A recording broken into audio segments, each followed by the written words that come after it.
নমস্কার। আশা করি সবাই আপনারা ভালো আছেন, সুস্থ আছেন।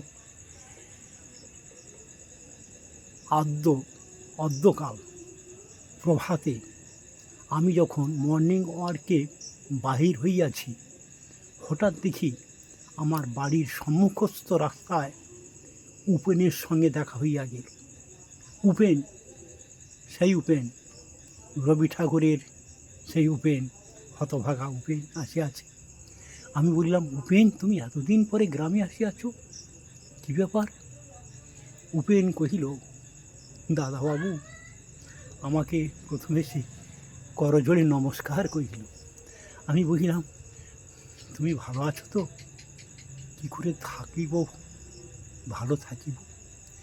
আমি গ্রামে প্রবেশ করিবা মাত্র সবাই একজোটে চোর চোর বলিয়া আমাকেই চিৎকার করিয়া ঘিরিয়া ফেলিল।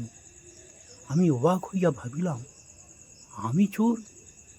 আমার ঘর বাড়ি সব এরাই চুরি করে নিল, আজকে এরা আমাকে বলছে চোর? আমি তাজ্জব বনিয়া পথমধ্যে বসিয়া থাকিলাম কিছুক্ষণ। তারপর উহারা হাত পা ছুঁড়িয়া অনেক কিছু কৌশল দেখাইয়া ধীরে ধীরে প্রস্থান করিল। অবশেষে আমি বিষণ্ণ বদনে কোথায় যাইব, কি করিব ভাবিতে ভাবিতে রাস্তা চলে গিয়েছিলাম। হঠাৎ আপনার সঙ্গে দেখা হইয়া গেল। আমি উপেনের কাঁধে হাত দিয়া কহিলাম, তুমি দাঁড়াও, ওই দেখো সম্মুখে দেখিতে পাইতেছ? ও চোখের উপর হস্ত দিয়া দেখিল, কেননা বয়স তো হইয়াছে, বহুদিন গ্রামে হইতে বিতাড়িত। আবার কি মায়ার টানে জানি না, মায়া ভীষণ বস্তু, তাহা টানে আবার আসিয়াছে। যদি একবার চক্ষের দেখা একবার দেখিতে পায় নিজের সেই বাস্তব ভিটেখানি কেমন আছে, সেখানে বহুতল বাড়ি নির্মাণ হইয়াছে, জনবহুল হইয়াছে, মানুষ সুসজ্জিত হইয়া চলাফেরা করিতেছে। যাই হোক, উপেন তো এইসব দেখিয়া শুনিয়া কি করিবে, বিদেশে চলিয়া যাইবে কি গ্রামে থাকিবে ভাবিতে ভাবিতে পথ চলিতেছিল। এমন সময় এক সুন্দরী যুবতী নারী পথমধ্যে নৃত্য করিতে লাগিল। আমি উপেনকে দেখাইয়াছিলাম, দেখো ওই যুবতী নারীকে দেখো। তিনি স্বল্প বসনা হইয়া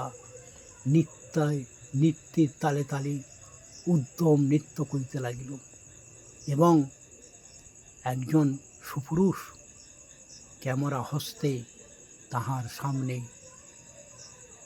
ফ্রেম বন্দি করিতেছিলেন সেই দৃশ্যগুলো। উপেন তাহা দেখিয়া আরও তাজ্জব বনিয়া গেল। এ কি হইয়াছে অবনতি দেশের! যে নারীরা ছিল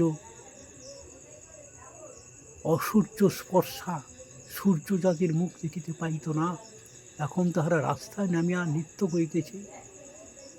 আমি কহিলাম, অবাক হইও না, এটা তো ইন্দ্রপুরী, স্বর্গরাজ্য হইয়াছে।